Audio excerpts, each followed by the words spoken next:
امام علی رضی اللہ تعالیٰ عنہ کی خدمت میں ایک شخص حاضر ہوا اور کہنے لگا، یا علی، ایک چیز نے مجھے بے چین کر کے رکھا ہے۔ میری ایک بیوی تھی جو میرا بہت خیال رکھا کرتی تھی اور مجھ سے بہت پیار بھی کرتی تھی، اس لیے میں بھی اس سے بہت پیار کرتا تھا۔ ہمارے درمیان بالکل دو دوستوں جیسا رشتہ تھا۔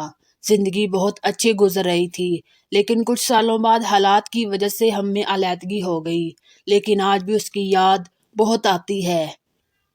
یا علی، کیا کوئی ایسا وظیفہ ہے جس کو کر کے یہ پتہ کیا جا سکے کہ جس طرح میں اس کو یاد کرتا ہوں کیا وہ بھی مجھے یاد کرتی ہوگی؟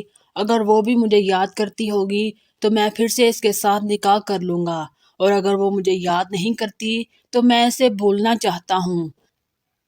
یہ سب سن کر حضرت علی رضی اللہ تعالیٰ عنہ فرمانے لگے، اللہ نے انسان کو ایک عظیم نعمت سے نوازا ہے جسے دماغ کہتے ہیں۔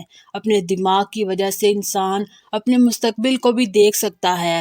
اگر تم یہ جاننا چاہتے ہو کہ جس کو تم یاد کرتے ہو کیا وہ بھی تمہیں یاد کرتا ہے، تو تم رات کو سونے سے پہلے سورہ رحمان اور سورہ یاسین پڑھ کر دعا مانگو کہ یا اللہ، تو میری شارک سے بھی زیادہ میرے قریب ہے، جس کی یادوں نے مجھے بے چین کر کے رکھا ہے، جس کی یاد مجھے سونے نہیں دیتی اور نہ کسی کام میں دل لگانے دیتی ہے۔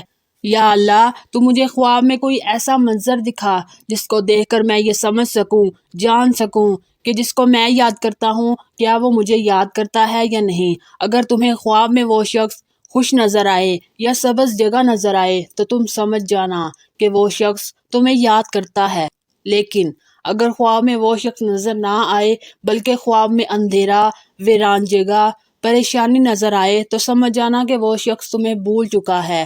اور اگر پہلی رات تمہیں کوئی خواب نہ آئے تو یہ عمل تم مسلسل 7 راتوں تک کرنا۔